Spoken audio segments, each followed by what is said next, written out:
The violence kind of continued throughout the night, and I'd like to point out that Coach Watson mentioned this in postgame too. That every time the Griffins would score, Iowa would throw out their fourth line to try to cause some chaos.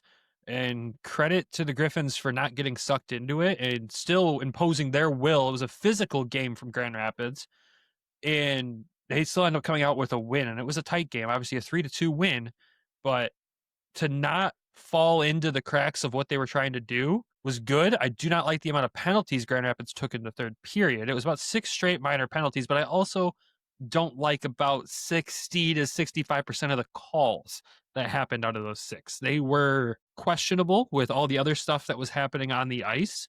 And I think the team and Coach Watson all kind of felt the same way I feel on this. They were not happy with how that it was officiated. And the thing that I noticed the most in all that was, like, if a guy's stick falls on the ice, like it breaks or whatever, you can't shove it out of the way as a player or shove it into play and try to disrupt play.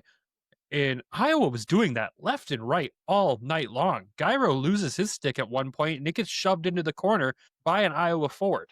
Like, you can't do that. That's not how that works. There's rules against that, and there was no calls for it.